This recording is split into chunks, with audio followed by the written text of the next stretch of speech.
नमस्कार बच्चों, आप सभी का स्वागत है आपके अपने YouTube चैनल होम साइंस में, जिसमें आज आप सब पढ़ने वाले हैं MA second year home science. और आप सबका पेपर सेकेंड ईयर का थर्ड पेपर है प्रसार शिक्षा तकनीक और योजनाएं। तो बच्चों, आज इससे पहले मैंने कल रात्रि में 12 बजे जो महामैराथन क्लास दी थी, ठीक उसी से उसमें भी मैंने बताया था कि लॉन्ग प्रश्नों को लेकर आऊँगी सेकेंड महामैराथन क्लास में, जो पेपर से पहले आप देख लेना। बहुत ही ज़रूरी वह वीडियो होगा। तो बच्चों, यह वीडियो बहुत ही इम्पॉर्टेंट है, आप सब पेपर से पहले ज़रूर देखें, क्योंकि जितने भी प्रश्न मैं इसमें कराने वाली हूँ, इन्हीं प्रश्नों में से आपके विस्तृत उत्तरीय प्रश्नों में ज़रूर देखेंगे। आप सब इन्हीं प्रश्नों से आप सब अपनी क्लास जो पेपर के टाइम जो भी प्रश्न आएंगे, इन्हीं प्रश्नों में से एक प्रश्न, दो प्रश्न करना रहता है, तो दोनों प्रश्न आपको इन्हीं प्रश्नों में से मिल जाएंगे। ठीक, तो बच्चों, ये वीडियो बहुत ही महत्वपूर्ण होने वाला है, इसलिए इस वीडियो को पूरा अवश्य देखना।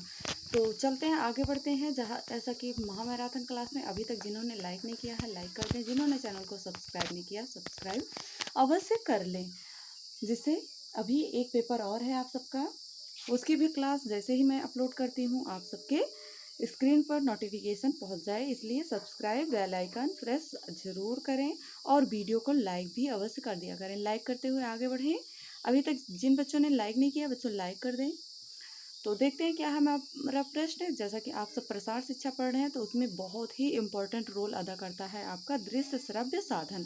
तो सबसे पहले आज हम एक ही प्रश्न में दृश्य श्रव्य साधन को बहुत विस्तार से, जितने भी प्रश्न, यदि शॉर्ट प्रश्न बनते हैं, यदि लॉन्ग प्रश्न बनते हैं, तो इन सभी प्रश्नों को आज हम इसी में कवर करने वाले हैं।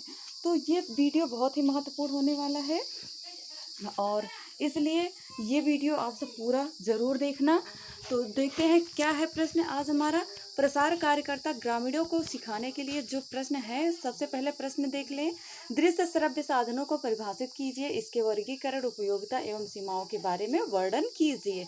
तो प्रश्न है हमारा, इसके बाद उत्तर देखते हैं क्या है। प्रसार कार्यकर्ता ग्रामीणों को सिखाने के लिए जो प्रसार शिक्षण विधियों का प्रयोग करता है, और प्रसार शिक्षण विधियों को प्रयोग में लाने के समय उन्हें और अधिक प्रभावी बनाने के लिए जो कुछ सहायक सामग्रियां, जो शिक्षण सहायक सामग्रियां होती हैं, उनका प्रयोग करता है, इन्हीं ही दृश्य श्रव्य सामग्री कहते हैं। प्रसार कार्यकर्ता ग्रामीणों को अपनी बात भली प्रकार से समझाने के लिए कुछ जो दृश्य, जो दिखाकर समझाता है, कुछ बोलकर सुनाकर समझाता है, वही क्या कहलाता है? दृश्य श्रव्य सामग्रियां कहलाता है।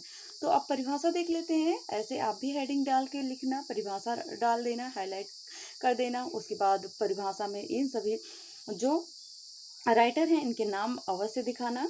जैसे विभिन्न विद्वानों के अनुसार जो दृश्य श्रव्य सामग्रियों की परिभाषाएं अपने अपने प्रकार हैं। जैसे कि डेंट ने कहा, डेंट के अनुसार जो सामग्री कक्षा में या किसी भी शिक्षण स्थिति में लिखित या मौखिक शब्दों का दृश्य बनाकर समझाने में सहायक होती हैं, उसे ही क्या कहा जाता है? दृश्य श्रव्य सामग्री कहा जाता है। जैसे सैमपट पर आप की टीचर कुछ बनाती हैं, लिखती हैं, और उसे अपनी मौखिक ऑरल भाषा में उन्हें समझाती भी हैं और दिखाती भी हैं, ये क्या है? आपकी दृश्य श्रव्य सामग्री कहलाती है। ठीक, ये डेंट के अनुसार कहा गया है।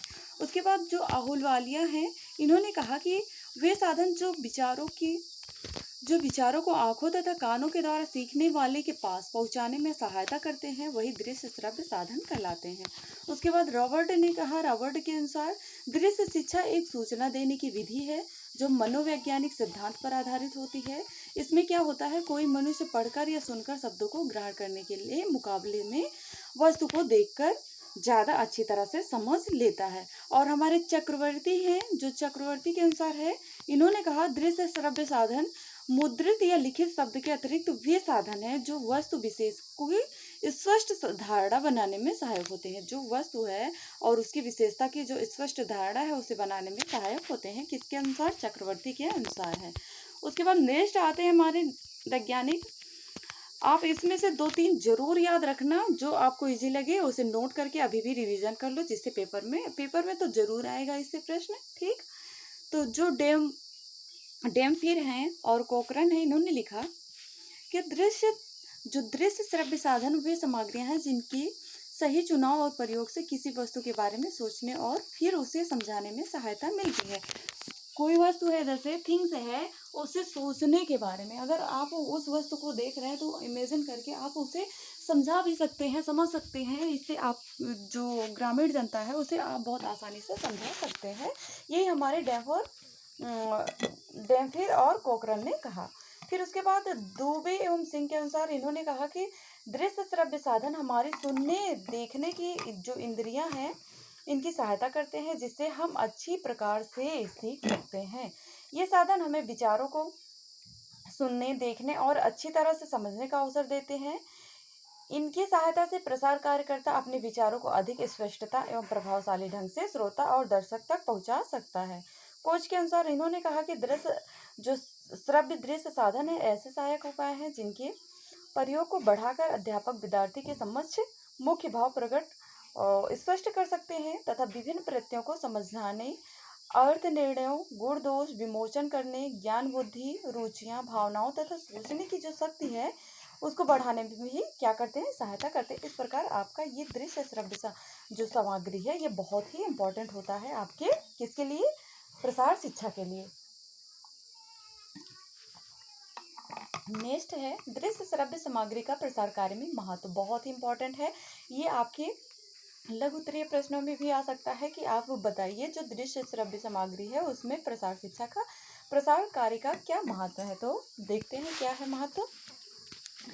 दृश्य श्रव्य सामग्री के महत्व में निम्नांकित रूप से स्पष्ट किया जा सकता है। जैसे दृश्य सामग्री के द्वारा बाह्य जगत का चित्रण कक्षा में सरलता पूर्वक किया जा सकता है। जैसे चलचित्र द्वारा, फिल्म पट्टी द्वारा, एपिडाइस्कोप द्वारा, एपिडाइस्कोप द्वारा और लेंटर स्लाइड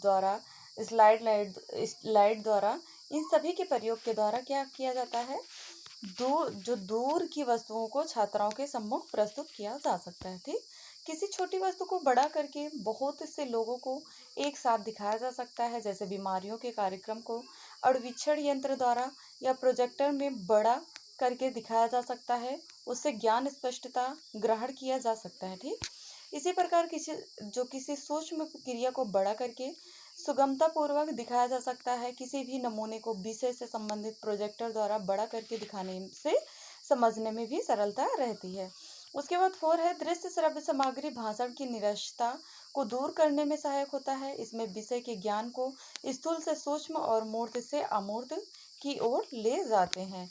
फिर नेक्स्ट है दृश्य श्रव्य सामग्री के उपयोग से घर के जो सामान है वातावरण, घर के समान जो वातावरण है उत्पन्न किया जा सकता है जो स्वाभाविकता तथा यथार्थता को प्रकट करता है। इससे क्या होता है, जो ग्रामीण जनता है उन्हें अपने जैसे एटमॉस्फेयर, अपने घर के समान अगर आप उन्हें ऐसी स्थिति दिखा रहे हैं, ऐसी क्रिएशन उपलब्ध करा रहे हैं, तो इससे वो बहुत आसानी से समझ सकते हैं। ठीक, उसके बाद आता है दृश्य सामग्री द्वारा कही गई बातों को प्रत्यक्ष रूप से प्रभावित किया जा सकता है तथा लोगों के अर्जित संस्कार पुष्ट भी हो सकते हैं। दृश्य सामग्री कई ज्ञानेंद्रियों को एक साथ उत्तेजित करती है, जिससे क्या होता है, ध्यान केंद्रित करने में सरलता में रहती है और कम समय में पाठ्य सामग्री समझी जाती है। दृश्य सामग्री द्वारा बहुत से विषय खेलों के द्वारा रोचक और प्रभावशाली बनाए जाते हैं। चलचित्रों आदि के प्रयोग से उन्हें मनोरंजनात्मक बनाया जाता है। दृश्य श्रव्य साधनों के प्रयोग से विषय वस्तु शीघ्रता से समझाई जा सकती है। कई ज्ञानेंद्रियां हैं, इनके एक साथ उपयोग से प्राप्त किया हुआ ज्ञान स्थायी होता है। दृश्य सामग्री द्वारा अधिक ज्ञान कम समय में समझाया जा सकता है, अतः इन साधनों के प्रयोग से समय की बचत होती है। बच्चों, आप सब टीवी देखते होंगे, जो आप टीवी देखते हैं टेलीविज़न के द्वारा जो उस पे जो आता है, कुछ बच्चे तो सीरियल में ज़्यादा व्यस्त होते होंगे, है ना बच्चों। तो जो आप देखते हैं वो बहुत जल्दी से आपके माइंड में बैठ जाता है, आपके दिमाग में इस तरह बैठ जाता है कि आप वो उसे भूल नहीं सकते जल्दी से। ठीक, तो उसी प्रकार अगर शिक्षा को हम कोई भी जैसे प्रसार के कार्य हैं, कोई भी प्रसार कार्य अगर हम टेलीविज़न या दिखाकर और बोलकर या सुना करके अगर करते हैं तो इससे क्या होता है, इससे जनता पर बहुत अच्छा प्रभाव पड़ता है और वो उसके माइंड में सेट भी हो जाता है। ठीक, उसके बाद नेक्स्ट आता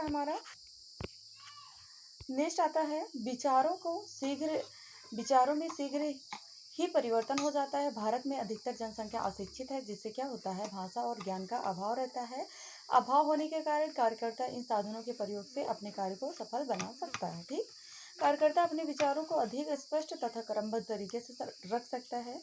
अतः आप कह सकते हैं कि जो दृश्य श्रव्य सामग्री है इसके प्रसार कार्य को सरल और स्वाभाविक रूप में प्रस्तुत करने में बहुत सहायक होता है। इसके उपयोग से व्यक्ति शीघ्रता से विषय वस्तु को समझ सकता है। इस प्रकार प्रसार कार्य में निरस्तता को दूर करने का यह अच्छा साधन है। प्रसार शिक्षा का मुख्य उद्देश्य जनता में विश्वास पैदा करना है तथा उन्हें स्वयं करके सीखना, और यह उद्देश्य दृश्य श्रव्य सामग्री द्वारा आसानी से पूरा किया जा सकता है। इस प्रकार दृश्य श्रव्य सामग्री प्रसार शिक्षा के लिए बहुत ही महत्वपूर्ण होता है। अब आगे देखते हैं जो दृश्य श्रव्य सामग्री है उसके साधन के बारे में। ठीक, अगर आपसे प्रश्न बनता है तो आप भी ऐसे ही स्केल तो लिए रहेंगे, स्केल के द्वारा ऐसे ही लाइन खींचकर ऐसे ही दर्शाना, जिससे बहुत अच्छा नंबर मिलेगा। ठीक, फर्स्ट है, इन्होंने कहा दृश्य श्रव्य साधनों के बारे में कहा कि ओपी धामा, जो ओपी धामा है और ओपी भटनागर ने कहा कि दृश्य श्रव्य साधनों को निम्न अनुसार वर्गीकृत किया जा सकता है। इन्होंने कहा संचार एवं प्रसार के जो दृश्य श्रव्य साधन है उनका उपयोग जैसे व्यक्तिगत संपर्क में, एक तो व्यक्तिगत संपर्क में जाते हैं, दूसरा सामूहिक संपर्क में और तीसरा विराट संपर्क।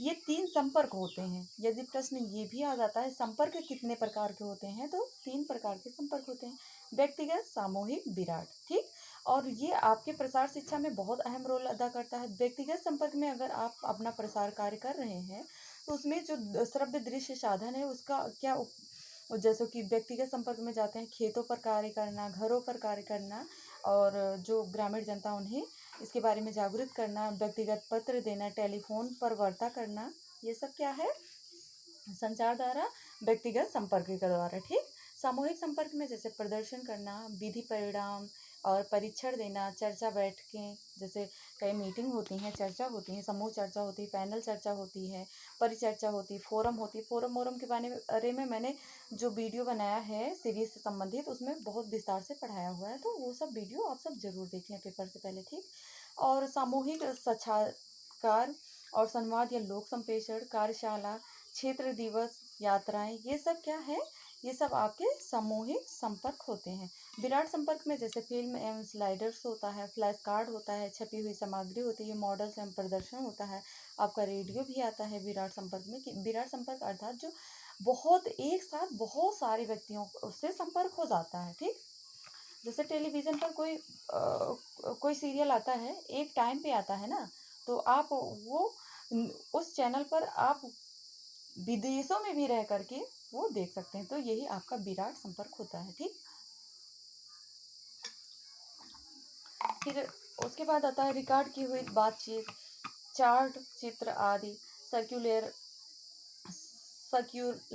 पत्र होता है, समाचार पत्र की कहानियाँ होती हैं, अभियान होता है, टेलीविज़न होता है। ठीक, और इसमें जो सामूहिक चर्चा होती है, सामूहिक संपर्क होता है, इसमें संवाद या लोक संप्रेषण द्वारा कार्यशाला में भी बैठ के किया जा सकता है, और क्षेत्र दिवस में, यात्राओं में ये सब क्या होता है, चर्चाएँ की जा सकती हैं प्रसार शिक्षा से संबंधित।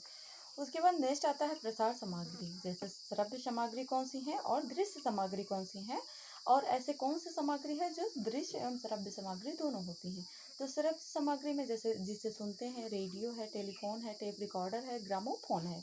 और दृश्य सामग्री जैसे कि फिल्म है, स्ट्रिप्स है, स्लाइडें हैं, चलचित्र हैं, ओपेक और ओवरहेड प्रोजेक्शन है, और एक प्रक्षेपित होता है, दूसरा गैर प्रक्षेपित होता है। इसमें आलोक चित्र होता है, पोस्टर होता है, विज्ञापन होता है, जो सिर्फ आप देख सकते हैं, और श्यामपट होता है, देख सकते हैं और आपकी टीचर उसके बारे में समझाती है। ठीक, फ्लैश कार्ड होता है, सूचना पत्र होता है, चार्ट होता है, ग्राफ होता है, मॉडल या प्रतिरूप होता है, और साहित्य तथा प्रकाशन होता है, टोबलो होता है, मूक अभिनय होता है। ठीक, और दृश्य श्रव्य सामग्री में जैसे प्रक्षेपित होता है, इसमें भी प्रक्षेपित और गैर प्रक्षेपित होता है। इसमें सिनेमा होता है, टेलीविज़न होता है, कठपुतलियाँ होती हैं, नाटक होते हैं, छाया अभिनय होता है, गीत व भजन, नारे, ये सभी आते हैं दृश्य श्रव्य सामग्री में।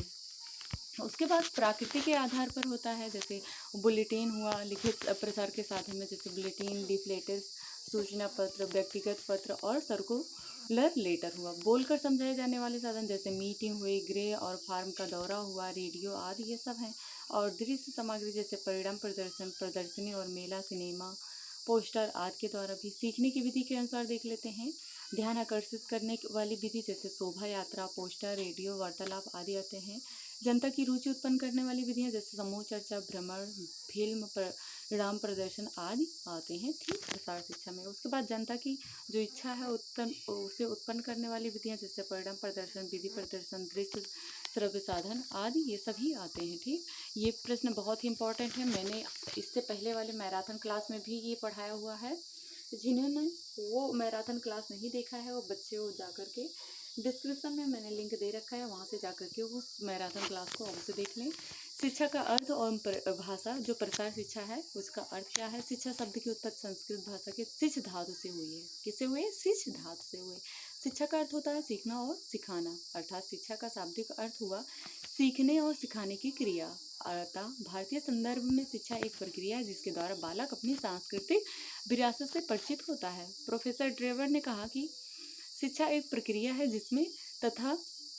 जिसके द्वारा बालक के ज्ञान, चरित्र तथा व्यवहार को एक विशेष ढांचे में ढाला जाता है।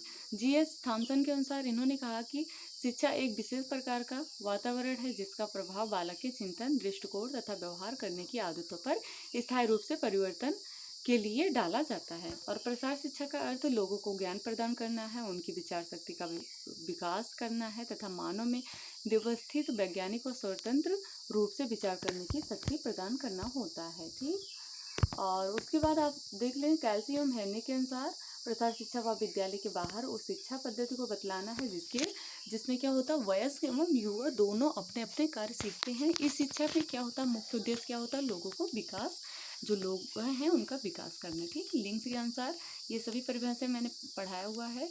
प्रसार इससे पहले वाली मैराथन क्लास में ये सभी परिभाषाएं ली गई हैं, ठीक। प्रसार शिक्षा को एक व्यवहारिक विज्ञान भी कहा गया है, किसके अनुसार, लिंक्स के अनुसार, जिसके सिद्धांतों का उपयोग कर स्कूल के बाहर वयस्कों तथा युवकों की समस्या हल की जाती है। धामा के अनुसार प्रसार शिक्षा को ग्रामीण समाज की जो उपयोगी ज्ञान देने की विधि मानते हैं। डगलस एक्स मिंगर ने कहा कि यह एक शिक्षा है तथा इसका प्रयोजन उस दृष्टिकोण को परिवर्तित करना है जिससे कार्य किया जाता है।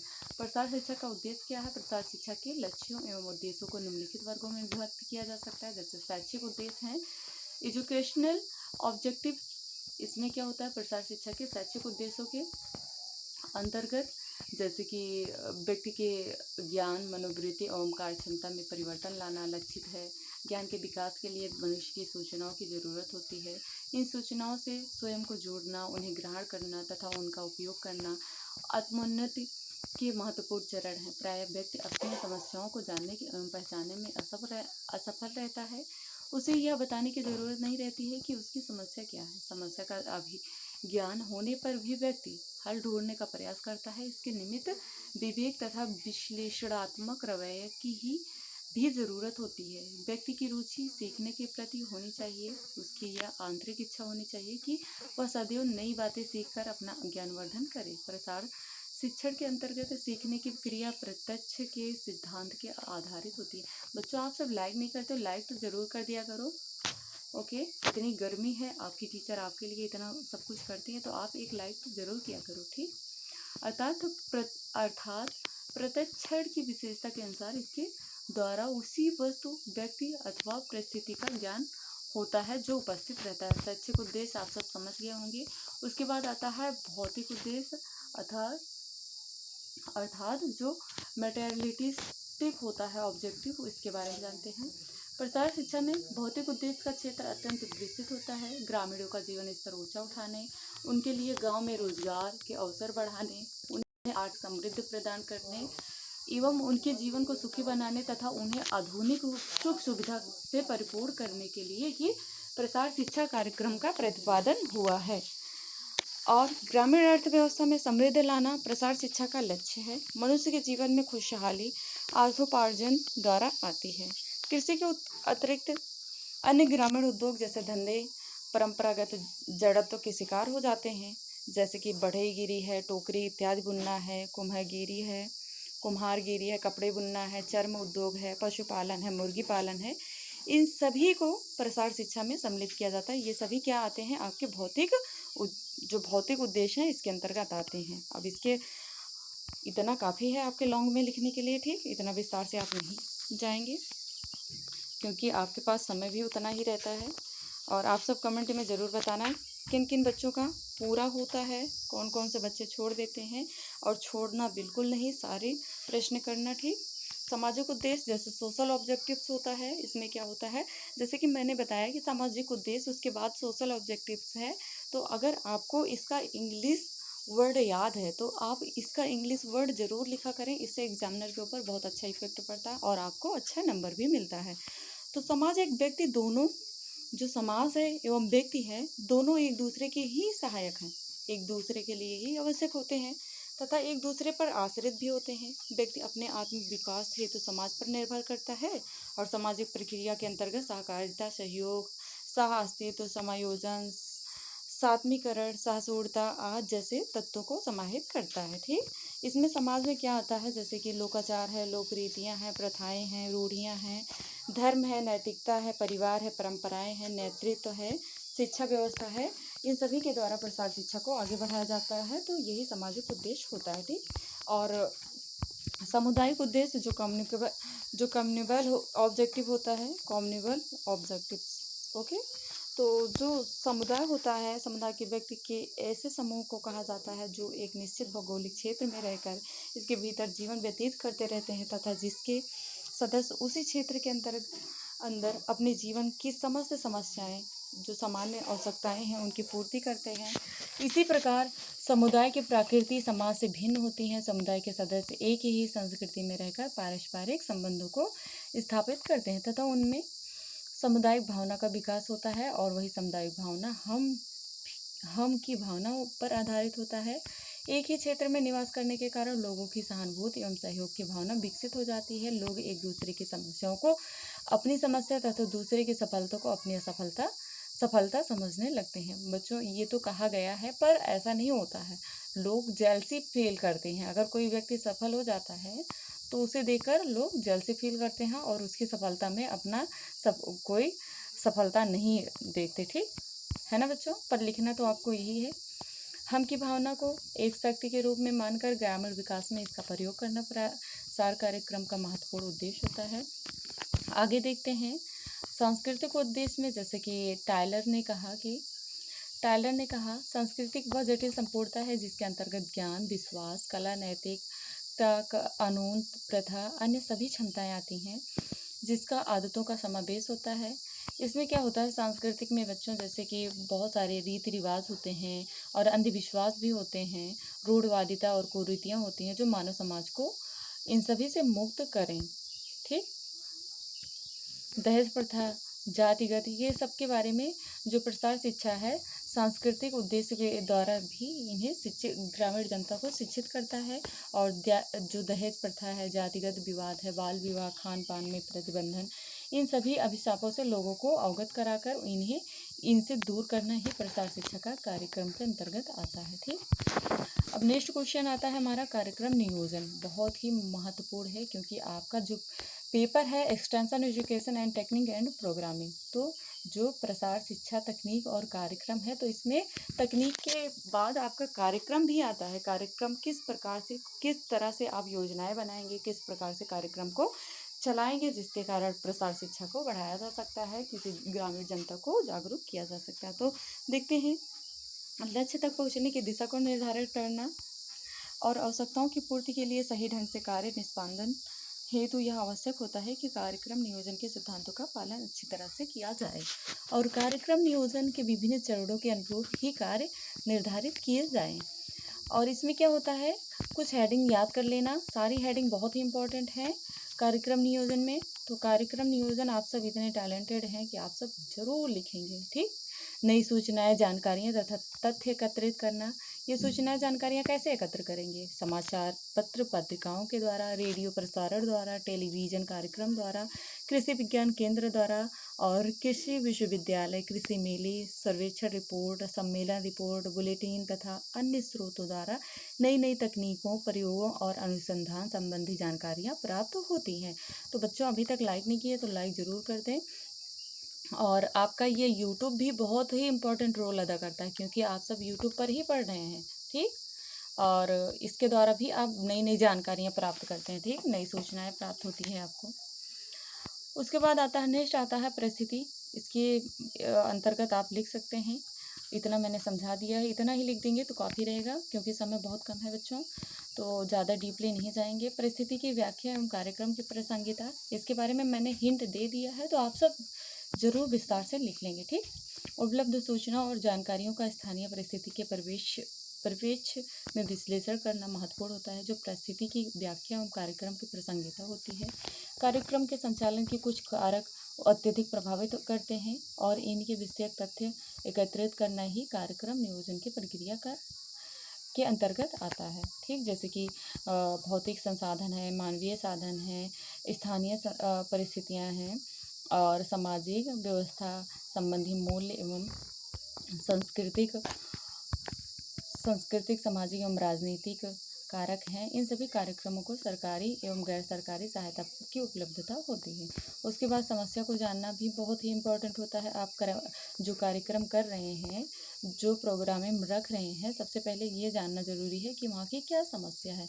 जिस प्रकार एक डॉक्टर बीमार व्यक्ति के रोग की पहचान स्थापित कर उसका इलाज करता है, ठीक उसी प्रकार आप प्रसार कार्यकर्ता हैं तो अपने क्षेत्र की मूलभूत समस्याओं को पहचाने, स्थापित करनी चाहिए। जो पहचान है उसकी स्थापित करनी चाहिए, क्योंकि प्राय ऐसा देखा गया है कि लोग समस्याओं से घिरे तो रहते हैं, लेकिन वास्तविक समस्या को समझ नहीं पाते और फिर समस्या को नहीं समझ पाने के कारण वे उसे निराकार के रूप में उपाय में ढूंढ भी नहीं पाते। ठीक। प्राथमिक के आधार पर कार्यक्रम का चयन, हर क्षेत्र में अनेक समस्याएं होती हैं। एक साथ कई समस्याओं का निराकरण करना संभव नहीं होता है और उतने साधन ही नहीं उपलब्ध होते हैं। अतः समस्याओं की पहचान स्थापित करने के पश्चात कार्यक्रम नियोजन प्रक्रिया के अंतर्गत अगला चरण होता है और प्राथमिकता के आधार पर इस बात का निर्णय लेना कि कौन सी समस्या के निवारण है सर्वप्रथम कार्यक्रम नियोजित किया जाए।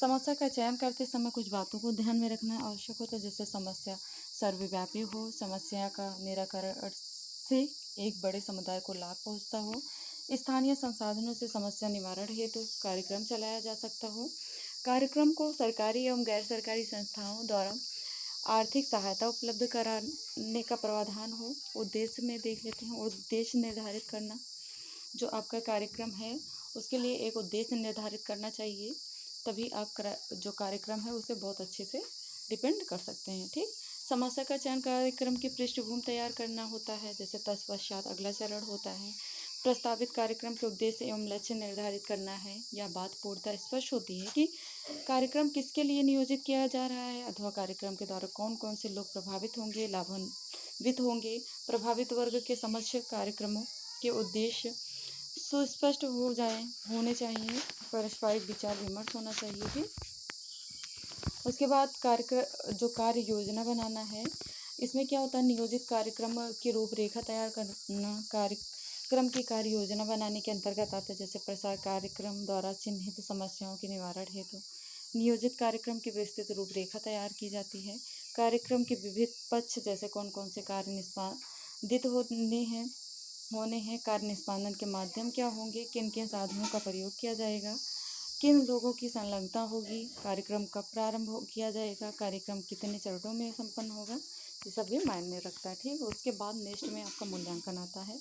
मूल्यांकन में क्या होता है, सामान्य रूप से किसी भी कार्य का मूल्यांकन कार्य समाप्ति पर होता है, किंतु नियोजित कार्यक्रम का मूल्यांकन समय समय पर किया जाता है। संपूर्ण कार्यक्रम को 3 भागों में विभक्त किया जाता है और यदि प्रत्येक अवस्था में संपन्न कार्यकलापों को मूल्यांकित करते जाए तो आगे संपन्न होने वाले कार्यकलापों को बेहतर ढंग से निष्पादित किया जा सकता है। और नियोजित कार्यक्रम के अंतर्गत ये 3 अवस्थाएं आती हैं, इस प्रकार है, जैसे कार्यक्रम का नियोजन करना, कार्यक्रम का संचालन करना तथा उसके बाद लास्ट में परिणाम जानना। ठीक। इसका कितना असर पड़ा है इस कार्यक्रम का, और इसके परिणाम को भी जानना आवश्यक होता है। ठीक।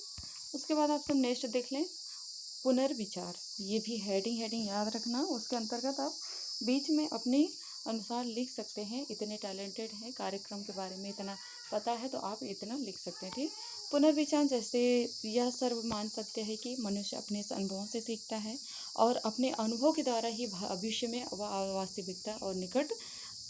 वास्तविकता की ओर निकट जाता है। आप सबने देखा होगा कि जो बच्चा है वो सबसे पहले अनुभव के द्वारा सीखता है। जैसे कोई व्यक्ति चल रहा है उसे देखता है फिर वो चलने का प्रयास करता है, कोई व्यक्ति कुछ जंप कर रहा है तो उसे देखकर वो जंप करना सीखता है, ये अनुभव कहलाता है। ठीक, ये सब आप सबने बाल विकास फर्स्ट पेपर में फर्स्ट ईयर में सब पढ़ा हुआ है। ठीक, ये हमें समझाने की ज़रूरत नहीं है, आप सबको इतना नॉलेज है।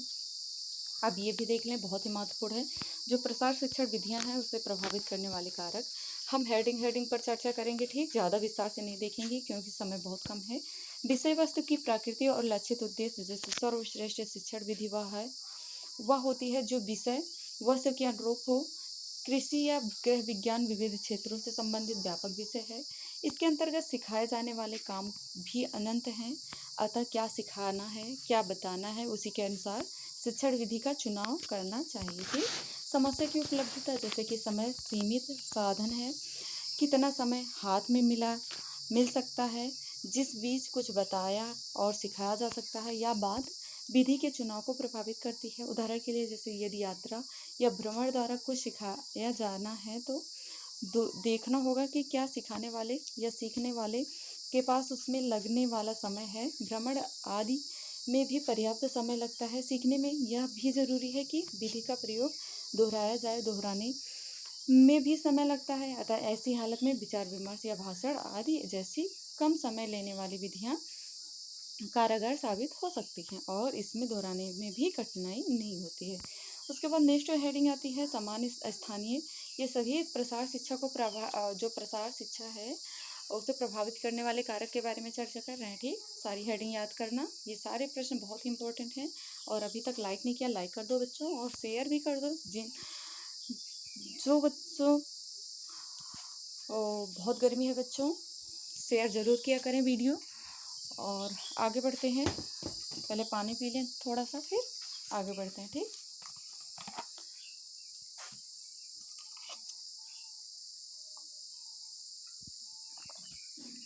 समय की उपलब्धता आप सब जान गए हैं। सामान्य स्थानीय परिस्थितियां, जैसे शिक्षण विधि को प्रभावित करने वाले कारकों में यह भी एक महत्वपूर्ण बात होती है कि वह स्थानीय परिस्थितियों के अनुकूल है कि नहीं है। ठीक, जैसे मौसमी काम करना, मौसम की अवस्था, मिलने तथा विचार विमर्श करने का स्थान, अनन्य व्यवस्था और उपलब्ध नेतृत्व किस प्रकार है, ये सब मायने रखता है। ठीक, सामानों और सुविधाओं की उपलब्धता और शिक्षक की रुचि तथा योग्यता और विधि जो प्रभावशीलता है, ये भी बहुत इंपॉर्टेंट होता है।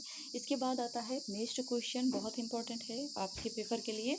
आप प्रसार शिक्षा पढ़ रहे हैं तो इसमें जानना जरूरी है कि जो प्रसार कार्य करता है उसके गुण के बारे में बहुत ही इम्पोर्टेंट होता है।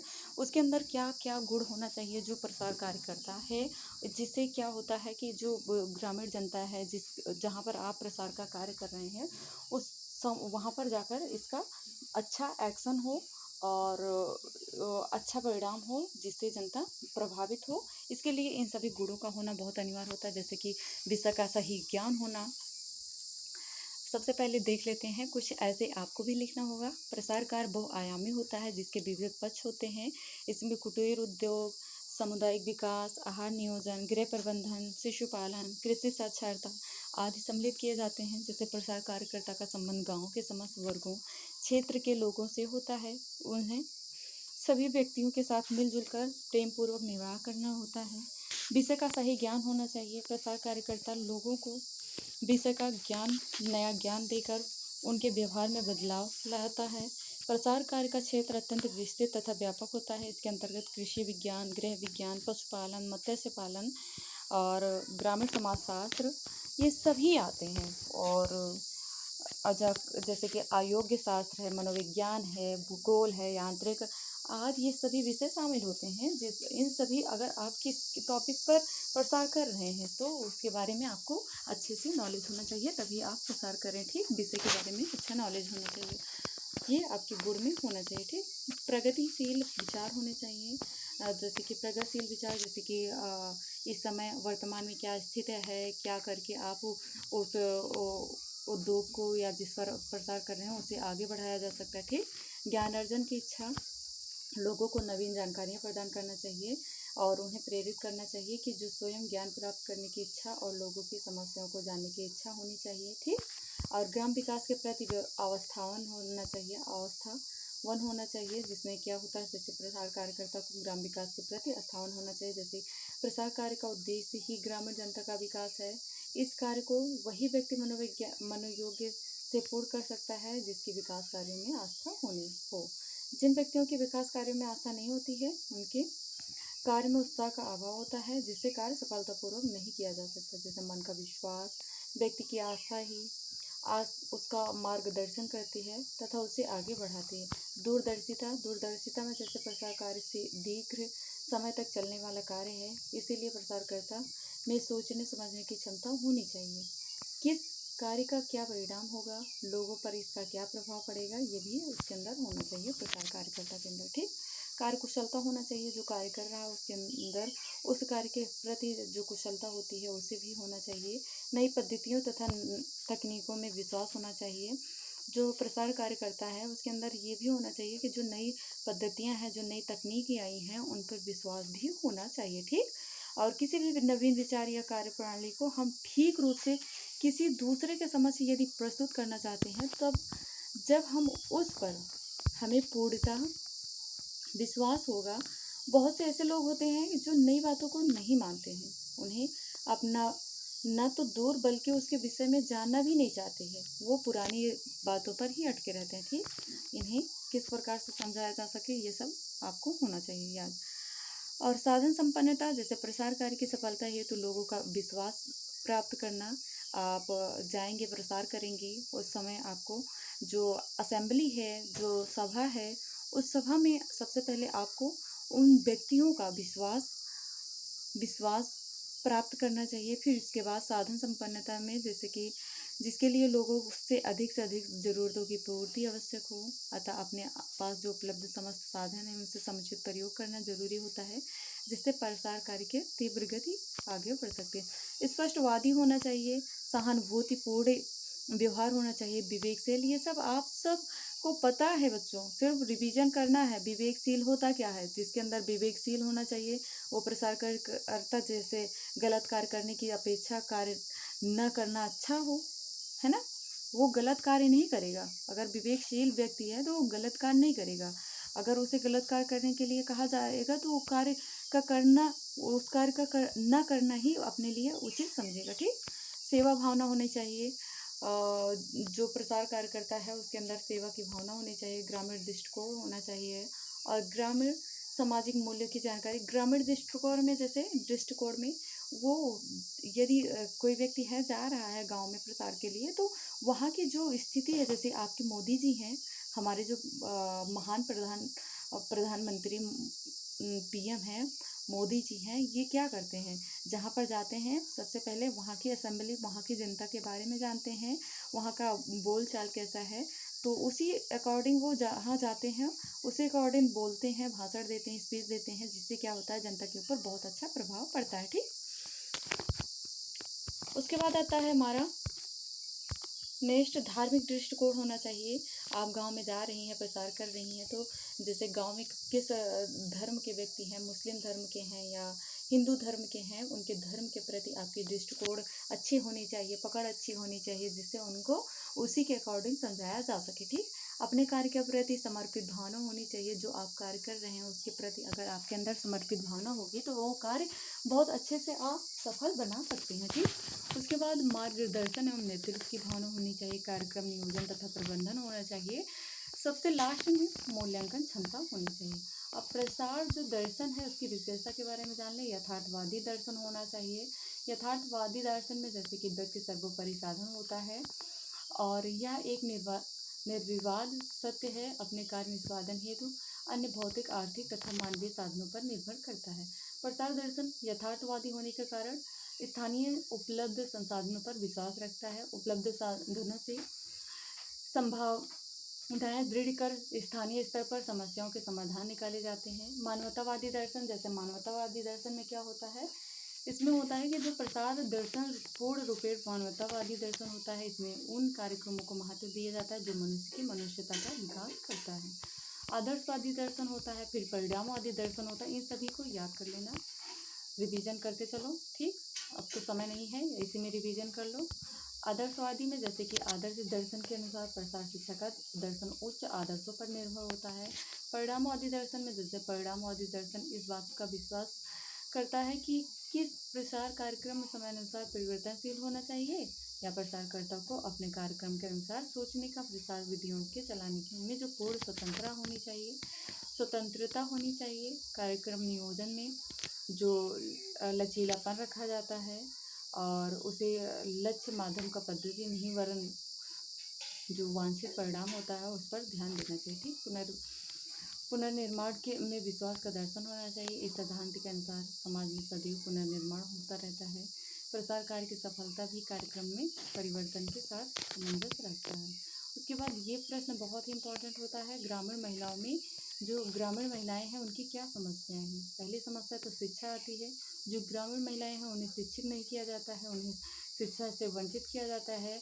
और जो गांव की लड़कियां हैं उन्हें प्राइमरी कक्षाओं तक ही शिक्षा दी जाती है। इसके बाद जो निम्न वर्ग की परिवार की लड़कियां हैं वो बिल्कुल ही अनपढ़ रह जाती हैं। इसका बहुत बुरा प्रभाव पड़ता है ग्रामीण महिलाओं के ऊपर। वही आगे जाकर एक स्त्री का गृहिणी का रूप धारण करती हैं। वही बालिकाएं जो शिक्षित नहीं होती हैं, इससे क्या होता है उनको चूल्हा ही फूंकना पड़ता है। ठीक, नौकरी नहीं करना जानती हैं और जो अपने होम मैनेजमेंट अर्थात गृह व्यवस्था है उसे भी अच्छे से सुचारू रूप से चला नहीं पाती हैं। और बाल विवाह, गांव में जो ग्रामीण महिलाएं हैं उनमें बाल विवाह भी मायने रखता है। जैसे कि 18 बाल विवाह में अब भी प्रचलन है कि देश सरकार द्वारा न्यूनतम आयु विवाह हेतु 18 तथा 21 वर्ष लड़की तथा लड़के हेतु निर्धारित की गई, किंतु ग्रामीण क्षेत्रों में इसका पालन नहीं किया जाता है। जब बच्चे 10 से 12 तथा 13 से 14 वर्ष के होते हैं तभी उनका विवाह कर दिया जाता है। इस समय ऐसा नहीं है बच्चों। और यदि आप सबने किसी को देखा है तो आप सब उस पर रोक ज़रूर लगाएं, बोलें, क्योंकि ऐसे बच्चों की यदि मैरिज हो जाएगी, शादी हो जाएगी, तो वो क्या अपनी जिम्मेदारियां समझेंगे। आप गांव में अगर हैं तो अपने गांव के जो आसपास के व्यक्ति हैं उन्हें ज़रूर जागरूक करें। ठीक, प्रदा प्रथा होता है ग्रामीण महिलाओं के लिए। प्रदा प्रथा बहुत ही सख्त कानून है, क्योंकि जो गांव की महिलाएं हैं वो पर्दे में रहती हैं और इनसे जो ग्रामीण क्षेत्रों में अब भी पर्दा का ये सबसे पहले कब से लागू हुआ पर्दा प्रथा, जब हमारे देश में जो आपने हिस्ट्री पढ़ा होगा, जो सोमनाथ का मंदिर था उस पर आक्रमण मोहम्मद गोरी ने किया था। उस समय वो मोहम्मद गोरी इतना अत्याचारी था कि जो महिलाएं थी उनका शोषण करता था, इसलिए सभी महिलाएं पर्दे में रहती थी। तभी से ये पर्दा प्रथा चल गया और अब भी ये ग्रामीण महिलाओं के लिए एक श्राप के रूप में है। ठीक,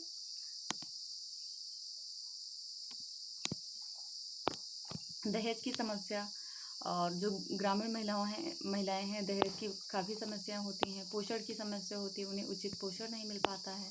स्वास्थ्य समस्याएं आती हैं, ये सभी समस्याएं आती हैं ग्रामीण महिलाओं के लिए। और मनोवैज्ञानिक समस्याएं आती हैं और निर्धनता की समस्या, अर्थात जो आर्थिक स्थिति कमज़ोर होती है वो किसी और के ऊपर डिपेंड होती हैं। जब वो अगले व्यक्ति से अपनी डिमांड करती हैं, मांग करती हैं, तो उन्हें उस डिमांड की पूर्ति भी नहीं हो पाती है। तो कह सकते हैं वो जब दूसरे व्यक्ति पर डिपेंड रहती हैं और इस समय उनकी जो आर्थिक स्थिति होती है बहुत शोचनीय होती है, वो निर्धनता की समस्या से जूझती हैं। और जो महिलाएं पढ़ लिख कर और जॉब कर रही हैं उन्हें किसी और के ऊपर डिपेंड होना नहीं पड़ रहा है। ठीक, वो निर्धनता की समस्या में नहीं आती हैं। उसके बाद आपका ग्रामीण महिला शिशु विकास का जो कार्यक्रम है, ग्राम सेविका कार्यक्रम होता है DWCRA। ठीक, DWCRA होता क्या है, यदि प्रश्न बनता है DWCRA के बारे में लिखिए तो कंफ्यूज मत होना, यही ग्राम सेविका वाला आंसर लिख देना। ठीक, जो ग्रामीण महिला शिशु का विकास कार्यक्रम में संक्षेप में ग्राम सेविका भी कहा जाता है। अंग्रेजी में इसका संक्षिप्त नाम है DWCRA। ठीक, कहीं कहीं पर ग्रामीण महिला बाल शिशु विकास कार्यक्रम भी कहा जाता है। इसे कई नामों से जाना जाता है बच्चों। जो आपके आंगनबाड़ी कार्यक्रम है, आशा बहू हैं, इन सबको आप इसी में भर देना। ठीक, लिख देना, बहुत अच्छा नंबर मिलेगा। ठीक,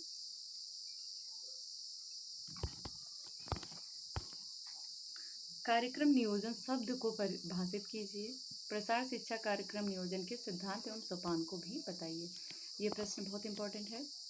नियोजन का अर्थ होता है परिभाषा, और नियोजन का अर्थ क्या होता है? जो हमारे शर्मा और सिंह हैं, इन्होंने कार्यक्रम नियोजन को इस प्रकार स्पष्ट किया है, जैसे कि वर्तमान स्थिति का ज्ञान, उनका विश्लेषण करना, समस्या और आवश्यकताओं को ज्ञात करना, उद्देश्य निर्धारित करना, वैज्ञानिक आधार पर उनका उपचार करना, वह कार्य कैसे, कब और कहाँ करें, किसके द्वारा करना, आदि सभी क्रियाओं को हम कार्यक्रम नियोजन कहते हैं।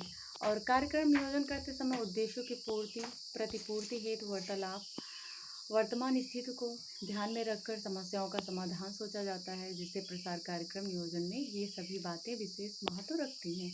जिस प्रकार विद्युत आपूर्ति तथा जो जनरेटर सुविधा होती है उसका अभाव में बोरिंग द्वारा सिंचाई व्यवस्था होती है, उस कार्यक्रम को नियोजित करना एक बेकार कार्यक्रम ही होगा। उसी प्रकार बिजली और लालटेन के बिना रात्रि पाठशाला भी नहीं चलाई जा सकती। आप बिना बिजली के पढ़ सकते हैं? बिल्कुल नहीं पढ़ सकते। बिना लालटेन के पढ़ सकते हैं? बिल्कुल नहीं। पुस्तक आप खोले रहेंगे, कुछ दिखेगा ही नहीं। तो ये क्या है आपका बहुत नियोजन करके आप नियोजन करते हैं, लाइट का नियोजन करते हैं और लालटेन का नियोजन करते हैं, तभी आप पढ़ते हैं। ठीक, और नेक्स्ट देख लेते हैं, इसके बारे में आप अपने शब्दों में लिख देना। ठीक, कार्यक्रम नियोजन के सिद्धांत जैसे अनुभूत आवश्यकताओं, वातावरण एवं रुचियों का सिद्धांत, जैसे जो कार्यक्रम है उसका नियोजन का लोगों का जो लोग हैं उनको इसका क्या लाभ मिल रहा है, जब कार्यक्रम उनकी अनुभूति आवश्यकताओं के सिद्धांत पर आधारित है। जड़ से प्रारंभ करने का सिद्धांत, जैसे गरीबों की समस्याएं, उनकी आर्थिक परेशानियां, निरक्षरता और उसमें तकनीकी का ज्ञान अभाव और संसाधन की कमी से जुड़ी रहती है। इन समस्याओं को ध्यान में रखने के लिए जो सिद्धांत का अनुपालन आवश्यक है वही क्या कहलाता है। उसके बाद नेक्स्ट आता है कार्यक्रम में वांछित लक्ष्य तक पहुंचाने का सिद्धांत। ये सारे सिद्धांत हैं, नोट कर लेना, याद कर लेना। समय तो नहीं है नोट करने का, याद कर लेना, रिवीजन कर लेना। ठीक, वीडियो को रिपीट करके रिवीजन कर लेना सारी हेडिंग को, क्योंकि ये आ सकता है आपके पेपर में। ठीक, समावेशिता का सिद्धांत, स्वयं की सहायता का सिद्धांत और समन्वय का सिद्धांत। उसके बाद आता है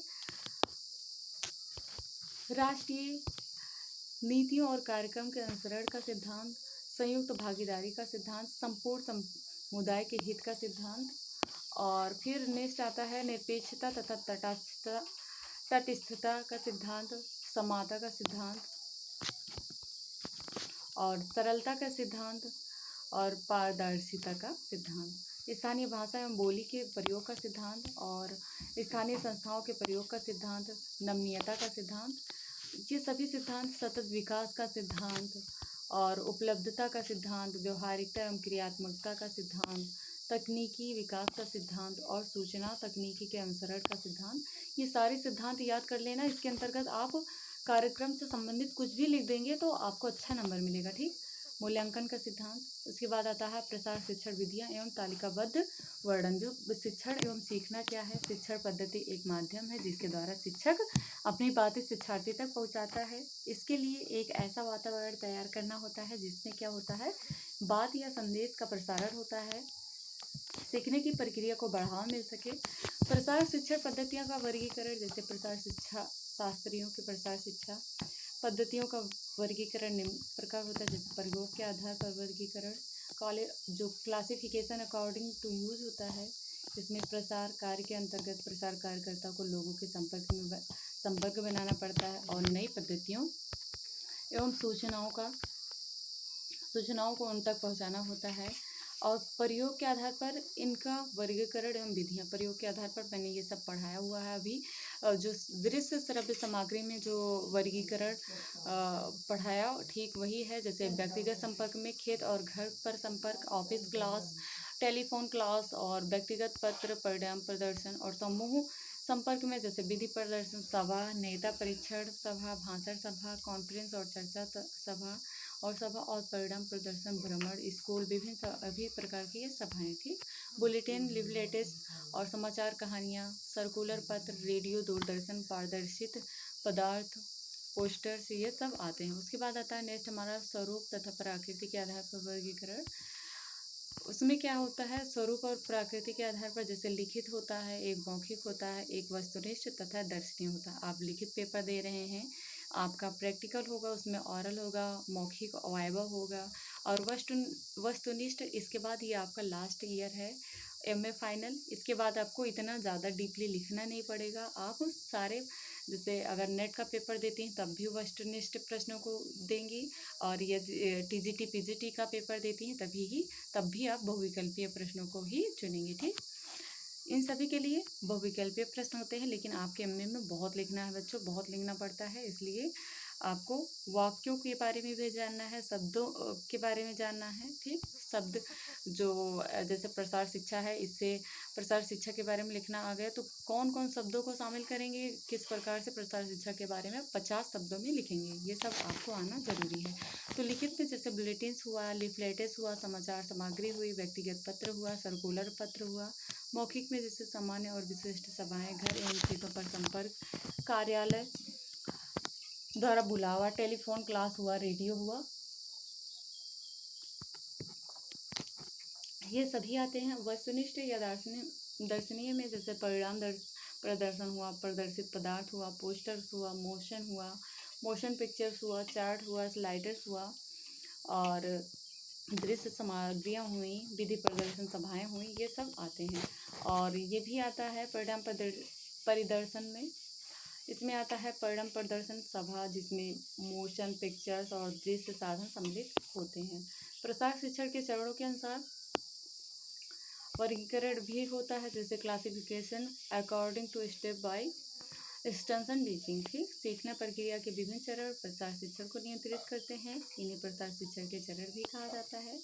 प्रसार शिक्षण के चरणों के अनुसार जैसे कार्यक्रम अनुसार, जैसे बताकर, दिखाकर, करके, ये सब प्रसार शिक्षण के अंतर्गत आते हैं। बताएंगे तब ग्रामीण जनता को बताकर इसका नॉलेज दिखाएंगे, दिखाकर नॉलेज देंगे, करके नॉलेज देंगे, ये सब आता है। जैसे बताकर फार्म तथा घर पर भेंट देके, व्याख्यान द्वारा, रिकॉर्ड द्वारा, सभा सम्मेलन द्वारा, श्रवण कैसेट द्वारा। ठीक, दिखाकर जैसे प्रणाली प्रदर्शन द्वारा, परिणाम प्रदर्शन द्वारा, प्रदर्शनी द्वारा, भ्रमण द्वारा, छापित या मुद्रित सामग्री द्वारा, टेलीविजन द्वारा, कार्यक्रम द्वारा, वीडियो द्वारा, चित्र द्वारा, पोस्टर द्वारा, चार्ट द्वारा, चलचित्र स्लाइड द्वारा और कठपुतलियों के द्वारा भी दिखाया जाता है। ठीक, प्रदर्शन करके दिखाने में जैसे इसमें आता है प्रदर्शन, व्यवहारिक शिक्षण, कार्य काम करते हुए प्रशिक्षण, कार्य प्रदर्शन, नियंत्रित अनुभव, ये सब आता है। ठीक, उसके बाद सीखने के उद्देश्य के अनुसार जैसे ज्ञान, संपर्क, भ्रमण, व्याख्यान, नियंत्रित चर्चा, व्यक्तित्व अध्ययन, कार्य दक्षता प्रदर्शन, व्यक्तित्व अध्ययन आता है, देख रेख में अभ्यास आता है, फार्म तथा घर पर भेंट आता है। मनोवृत्ति में जैसे प्रशिक्षण कार्यक्रम आता है, प्रदर्शन आता है, विशेषज्ञों द्वारा व्याख्यान, दृश्य श्रव्य साधन आते हैं, ये सभी आते हैं। और नवाचार शिक्षण प्रक्रिया के चरणों के अनुसार ये सब मैंने बहुत विस्तार से पढ़ाया हुआ है आपको। पेपर के 15 दिन पहले ये मैंने पढ़ाया था, ये प्रश्न थे। नवाचार निर्णय प्रक्रिया के चरणों में जैसे जानकारी, मूल्यांकन, निर्णय लेना, क्रिया करना, ये सब आते हैं। ठीक, नॉलेज, इवोल्यूशन, डिसीजन, एक्शन। ठीक, इसमें छापी सामग्री, दृश्य श्रव्य सामग्री, जनसंपर्क, व्यक्तिगत सामूहिक संपर्क, परिपत्र होता है। मूल्यांकन में जैसे सभा सम्मेलन है, प्रशिक्षण है, कार्यक्रम है, छापित माध्यम है, प्रणाली प्रदर्शन है, ये सब आते हैं। ठीक, निर्णय में परिणाम प्रदर्शन, व्यक्तिगत, यही सब घोर घुमाकर आपको लिखना है। ठीक, तो आई होप आप सब समझ गए होंगे। मिलते हैं नेक्स्ट वीडियो में नेक्स्ट टॉपिक के साथ। तब तक के लिए जय माता रानी। आप सबके पेपर के लिए बहुत बहुत शुभकामनाएं और बेस्ट ऑफ लक। पेपर बहुत अच्छे से करना और नेक्स्ट टॉपिक के साथ क्लास मिलेगी आपकी 4th पेपर के लिए। ठीक।